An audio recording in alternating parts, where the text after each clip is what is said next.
What's up guys, this is Cher talking, welcome back to my channel. On today's video, I'll finally be making my full review for the 4th Anniversary Appreciation Romancing Festival Hawke banner. Because I was waiting to get Hawke, I really like the character, I wanted to see him on full potential and on real content before I made his full review. This banner has Hawke that is an attack defense booster, also status buffer, and heals and gives BP, a lot of different roles with Hawke. Then Gray is a slash damage dealer, but also row attacker that can buff slash damage and also attack boost. Aisha is an STR and dexterity buffer for row areas or single target that can also give some part utility. Barbara is yet another character that looks like Cat that applies a lot of different effects if she does not get hit. Well, let's go straight out to rsrs.xyz website, and we'll start with Hawke. He gives a name to the banner, is the best character as well. 131% STR, and then 109% endurance and will. Those values were buffed from JP because he was a much more risky character there. 99% agility is not that great, could have been better because he's a buffer and his skill tree is not fast. But endurance and will are just a little above the average. Moving on, when he is attacked, he grants all other surviving allies an attack boost that increases damage potential by 15%, lasts for 2 turns and stacks, and a defense boost that will decrease damage taken by 15% and stacks. Okay, defense boost is a small effect.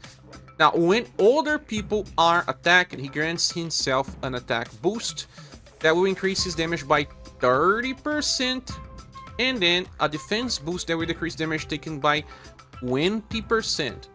All effects for 2 turns and stack. If the enemy uses an AoE attack, then both triggers will happen. If he uses a single target attack versus himself, he would then buff everyone else's. And if someone else is attacked, he would then self-buff. Well, this is a little bit of a problem because Hawke has no damage reduction passives. So he has to rely on a skill called Pirate Command, that is a fast support for all allies, that will grant an attack and defense boost that will increase 50% values. The defense boost is much more important. Both last for 3 turns, he will then buff Will, and if you level this up, it will buff Will by 50%, that's a good start for a fight. And you can only use once per battle, but then the game allows you to recharge every 6 turns. Since this lasts for 3 turns and recharges every 6, you're gonna have it available half of the time in a long fight. And the best moment to use it on turn 1. But now, this is his main gameplay, and we can already discuss this passive comparing it to Joe. That was the first character that actually brought this mechanic, and Joe has Flame Force that she uses, and then she already has her part of the passive, where Rousing Bound effect works. When other allies are being attacked, you grant yourself an attack boost, this time just 5% for 2 turns, and then a defense boost, in this case it is 20% for 1 turn only. You can see that the attack boost lasts for 2 turns in these 2 cases, but the attack boost from Hawke is 15%, and from Joe it's just 5%. The defense boost is medium from Joe, from Hawke is small. Joe is 20%, Hawke is 15%. But the most important thing, Joe version only lasts for 1 turn. Okay, so the other character had this was Hilda. Hilda needed to be attacked to trigger the effects, and in her case, she would trigger defense boost, but also buff 5% status. Well, her version was inferior to Joe. And now we have Hawke, and Hawke has a better mechanic. It was also very good to wait a little to check Genryu, because Genryu has Joe skill. That's right, from the newest banner, Genryu has Rousing Bound when attacking with skill 3. That costs 12 BP. That is kinda a lot. This applies for everyone, but Genryu already decreases damage taken for everyone by 40% as long as everyone is alive. And then he has 5 triggers of attack and defense boosts. All those 5 triggers have 20% attack boost and 20% defense boost just for that turn. And he already has 1 to himself and 5 to random allies, but it can even be himself again. It's not really reliable, very similar to Gathered. And there is also a guard up of 50% damage reduction. So there is a lot of defenses here, and Ryu will have a better start than Hawke. But Hawke may even give you more defense boosts overall because of enemy behavior. If the enemy attacks like at least 4 times, imagine, that is stacking. But Hawke needs the enemy to be focused on AoE attacks so that all effects goes for everyone. And in those situations he may be the best, because he gives much more than just this effect. That we need to discuss in a few. Well, he has a guaranteed chase that is quick spin plus, that will be doing deep power damage and buffing SDR by 20% because it will be rank 1. In overdrive, he's going to chase as well with his skill 3, that is Whirlwind Splitter. Well, those are the skills that he already has as command as well. So Whirlwind Splitter on overdrive is going to buff all status for everyone by 30% and as a chase as 20%. The skill is not really strong anyway, it is just something that gives him more value as a buffer. And at least by having one chase, it allows him to trigger passives from different characters, like for example Buffer Matriarch that allows you to self-buff 2 times if you have a chase. Besides that, on the start of a turn, he grants this leader 2 times for the whole party. When you are attacking, you can trigger 15 points of OG Gauge and also a 20% attack boost. This is actually much better than you think, because you are going to get attacked most of the time, and that guarantees at least 40% damage increase from the attack boost, because it will still last for the next turn. And well, sometimes we attack before an enemy, sometimes after enemy, but up to 30 points of OG Gauge is the same amount of OG generation that someone like Shirei can give to you. And Shirei has to use his skill tree 2 times in order to apply this, and it's not always easy to do so. See, 15 points. And if you use them together, it is amazing because you're gonna get lots of buffs and BP generation and even OG points. Some characters really get close to OG every single turn or every other turn. Like for example, Therese, she gets up to 60 points of OG Gauge. There is also Shawn that's similar in this way, that can get a lot of OG points. She gets because of the Double Ice Flower Chase that triggers her Swift Archer. The same case with Shawn. And many other characters get extra attacks on overdrive, so this really helps them use their best setup.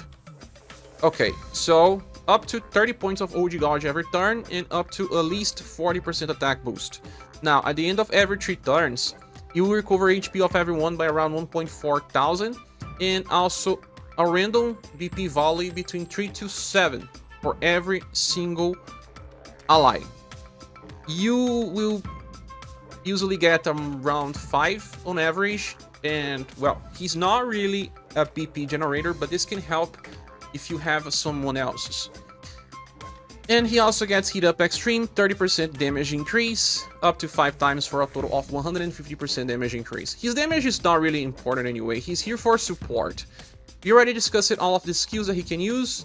All his gameplay will be based on using Powered Command when available, usually on the start of the fight as well, and then Whirlwind Splitter to buff status. There are more usages for Hawke, actually, but it relies on premium style.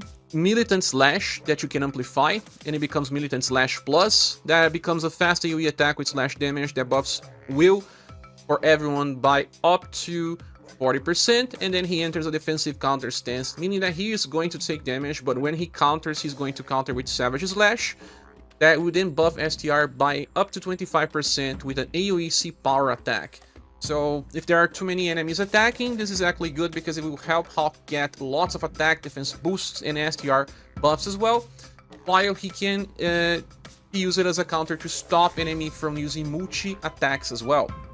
There is also Great Axe Flash that has a morale up very large for 5 turns, that will increase his damage potential by 50%, and then he chases with Dangerous Spin. This is a row attack that is also very useful for stage 270 from Spiral. So those 2 inheritances are nice because they can be selected from the 4th anniversary ticket that increases his output For Remembrance, if you already have Torpe, you can use Torpe as your main counter. I didn't have, I had to rely on Hawke, and it worked for me, and I just won on hard 5. But they also have very similar setup for counter mechanics, and if you want, you can use both together. Just leave Torpe countering and Hawke with his other effects. Hawke is a pretty interesting unit, and he can be the best defense booster in many situations if the enemy attacks too much and if it uses AoE most of the time. The ability to recharge the second skill made him much better, and because he's an X user, this is really good. He's going to be on all X squads from now on until at least, I don't know, December, because of so much added utility. There's no much defense boosters for Axis, and even when they exist, they won't beat Hawke, at least for now. So I think he deserves a 4.5 out of 5. He just does not get a 5 because he starts without damage reduction, and in many fights is not the best, but still a very good character in a recommended pool if you care about Remembrance. My biggest problems with Hawke were based on if I wanted him to get hit or not, and I had to restart some fights because he was dying at the start. The enemy was not attacking enough, he was not made for that fight. Now moving on, we're going to talk about Aisha. She's another X unit and increases the banner value by having 2 X units. She doesn't have much STR, should be much higher, just 116. She does have good enough dexterity because of one style that uses S's words, 106% agility, 100% intelligence, and 100% will. You can see that a lot of average values, nothing really stands out. She starts the fight granting this Mother of Earth's blessing, that when a turn starts, you're gonna buff all status for everyone by 15% and also give them an attack boost of very large effect. That will increase their damage output by 20%. Now, you can cast this skill again via use of the second skill, Blasted Earth Circles, that will apply a permanent Mother of Earth blessing and also give everyone a 15% defense up. That will decrease damage taken by 15% for the whole fight, alongside 5 BP for everyone. Now, when attacking, she always chases with Flame Hawk, that is an amplify for an old skill. Roll, indirect, slash and hit, 10% debuff to dexterity in STR via chance. Her intelligence is not that high, she can miss sometimes if you are not bringing buffers. This skill has B power though, it's pretty okay for a roll attack. She still has 37% chance to chase with Hellfire Wheel, and that will debuff STR by 15% and then dexterity by another 25%, and that leads us to up to 45% STR debuff and up to 75% dexterity buff on those turns. Since it's a roll attack, it's actually nice. The only problem is that Aisha doesn't have such a high intelligence. You are going to need buffers sometimes to reach high enough values. And every time that she's attacking, she's also applying all of these effects like PP recover, so she has at least 5 BP per turn, sometimes 6. It is not hard to get her to use Hellfire Wheel every turn if you have at least 3 BP from external sources like Sheree gives 3, Leon eventually gives 3.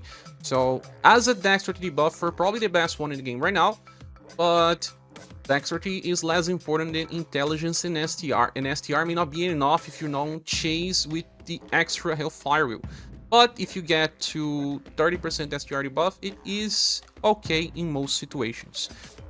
If you don't have enough PP, she's going to use Flame Throw, that is a cheaper version that only debuffs STR by 15%, but you still get the extra dexterity debuff from Guarantee, that will be 10%. And then you still have the guaranteed chase with Flame Hawk. That means that you still can debuff at least 30% STR and dexterity. Even on those situations, she still provides enough support. She still has a 30% damage reduction at all times, and a 40% damage reduction if the enemy uses skills. It makes sense because she applies a skill defense boost, and characters that uses dexterity based skills will do skills, not spells. But you can see that she has a focus. As for inheritance, Aisha has Earth's Blessing from her past style. That is more of a healer, where she will use a skill that applies an end of turn recover, that will recover around 300 per turn, a hit up that will increase damage potential by 15% for the whole fight, and a defense up of just 5%. Well, I feel like this is just an extra, not really mandatory, but if you have the passive version, it's good.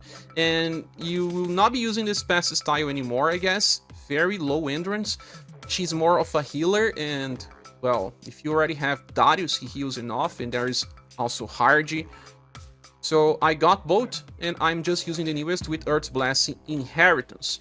If you don't have this one, you can use the S-Sword style that has this Earth Trust skill that applies morale down medium for 2 turns. That is also a good inheritance since she has enough PP to keep using this if she wants. But it is for different fights because you're gonna lose a little bit of your debuff following. Aisha is good, but nothing special. She is very easy to skip, but also a good resource for people that are still making their access squads for remembrance. I will give her a 3.5 out of 5 because she is the best dexterity buffer, if I'm not mistaken, but still very easy to skip. Moving on, from Aisha we have Gray. And Gray is a damage dealer and he has 140% STR, that's the highest value you have right now, the same as Kihachi, with good enough endurance and will above 100%. His agility is 101% and doesn't really matter, he doesn't need to be fast. Gray, when attacked, will reduce damage taken by 30%, and then he has 40% reduction when resisting and a 37% chance to evade resisted attacks. He has 30% damage increase from intrinsic alongside 5 stacks of 20% heat up for a total of 130%, and then another 50% from elemental enhance slash. So as much as 180% increase. He then casts Swordsman Guidance that is permanent in battle. When landing a slash attack, this is just to himself for now. He's going to buff STR Dexterity and Intelligence by 5%, and then will grant all surviving allies an attack boost of 15% that lasts for 2 turns. Okay, he can then cast this via skill 2 again, Oath of Victory. It supports 7 VP cost, can only be used once. Then he will increase slash damage by 50% for everyone, including himself, and then a Swordsman Guidance to everyone. Now, because he has double the effects, he's going to buff 10% for STR Dexterity and Intelligence when landing a slash attack, and then will grant 2 stacks of 15% attack boost. That lasts for 2 turns. So, Gray was made to be used on squads that are made of slash damage. When he gets to his full, there is 230% damage increase just from passives, and then a lot of attack boosts that will then scale. When he lands an attack, he always chases with Gravedigger Plus. That is not really strong, but it is a raw attack with B power. Then he has a 50% chance to chase with Elegant Ice Flower. That is a much stronger attack. It's 4S power, slashing cold this time. Very strong that he had this skill from his past style. So every time you get this chains attack, you're going to increase your damage by quite a lot. Gray has 2 different attack skills. The first one is just a deep power attack with slash damage. And the third one is a deadly lateral flash that attacks 2 times with C power. Remember that 2 times C power equals around triple S power?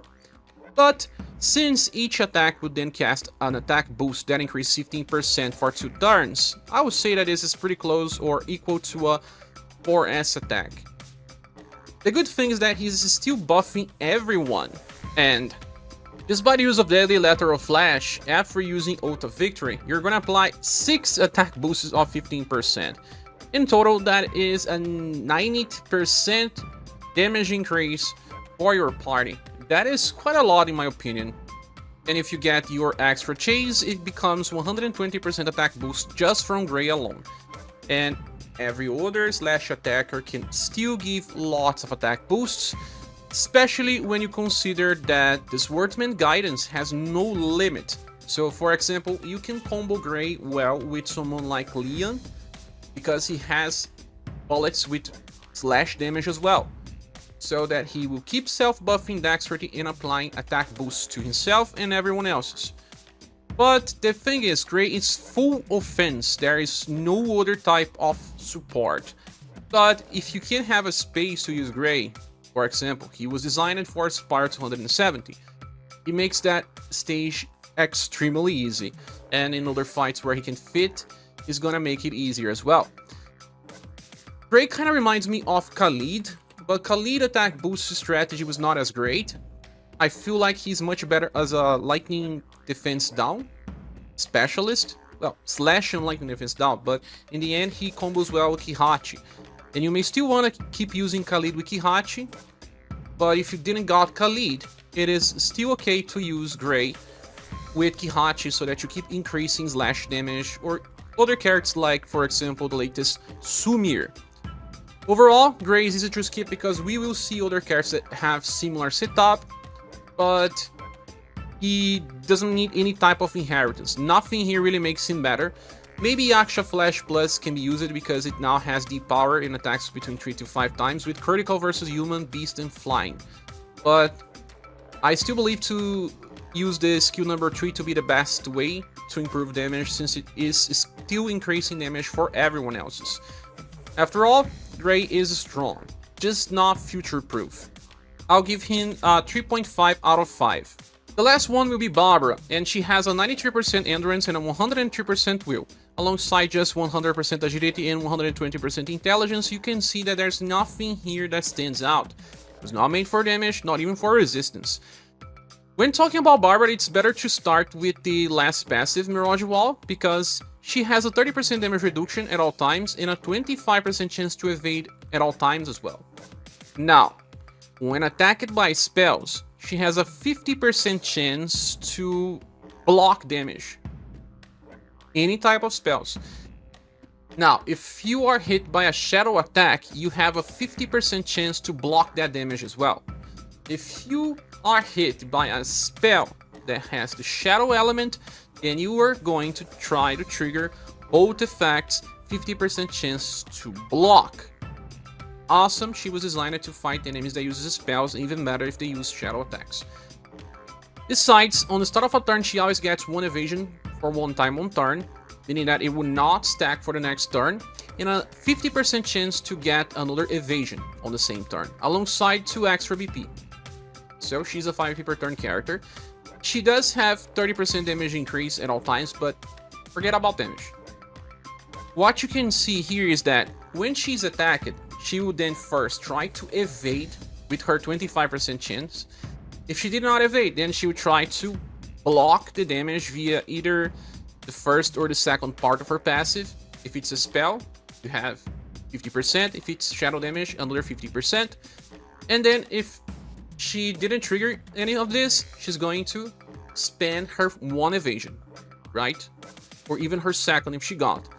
In a big fight that has enemies attacking 3 to 4 times, it means that Barbara will sometimes not be hit and trigger her end of turn if no damage is taken.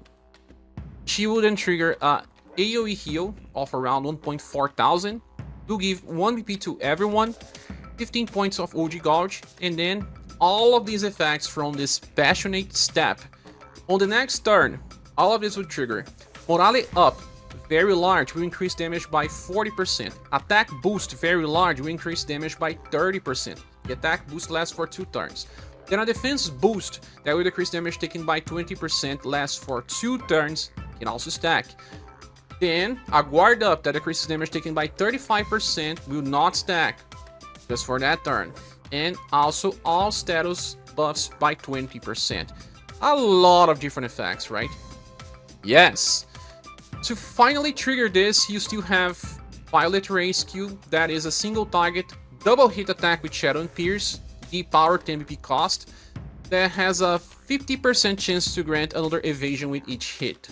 On the average, you're gonna get 1 evasion, but, well, 10 BP is not that much, but it also allows her to be on 2-turn rotation.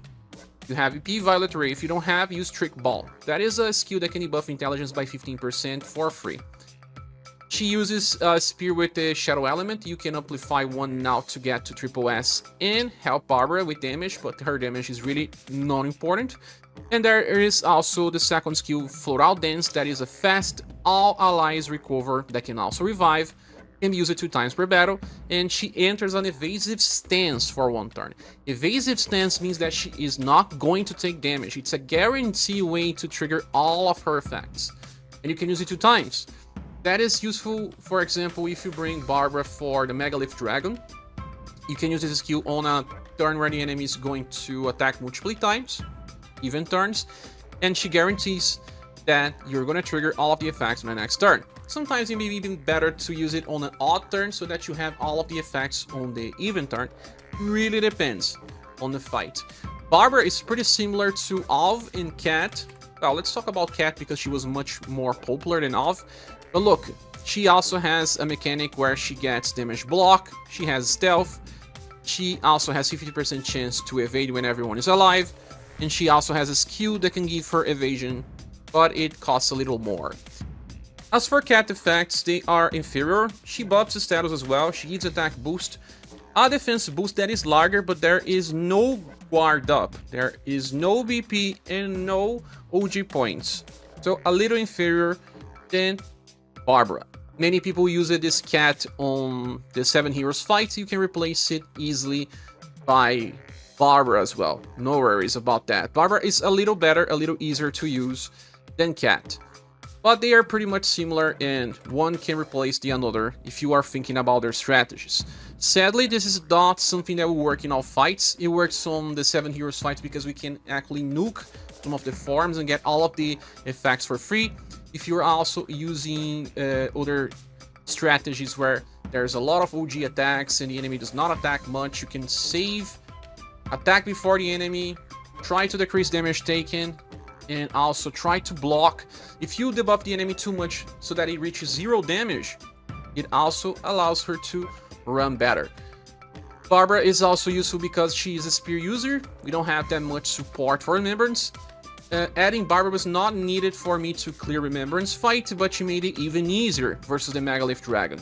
And as for Inheritance, she has Stardust Plus that is now available from her Platinum style. Stardust Plus costs 9 BP and it will buff break the enemy and try to paralyze. Paralyze is not important anyway. There's also Dark Wash Plus that costs 1 BP more but deals more damage, but relies on her Global Axis style for Inheritance. And from her older style here, we have Worn Up, that is a skill that recovers extra 4 BP, so that when you don't have BP, you don't need to use skill 1, and you actually store more BP to keep using her skill 3. Barbara is simple to use. At the end of the day, it's just about not taking damage and triggering additional effects.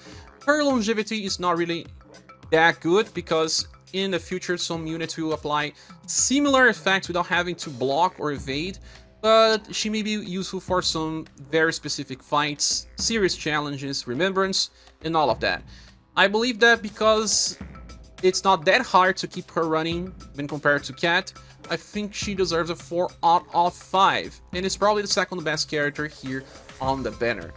Now back to the banner image. Is this banner worth summoning for in my opinion? Yes, I will give it a Silver Plus award because there is some utility on these characters. For example, Hawke is the best defense booster in the right situations, but now he also competes with Ryu. Gray is a strong damage dealer, but designed for 270. Besides that point, not many fights will be very easy to use, although there is a future Remembrance where he is going to shine. Aisha is the best dexterity buffer, at least she's the best on something, with some support, nothing stellar, and Barbara can be used in some fights to provide a lot of different effects, and she's actually easier to use than Cat.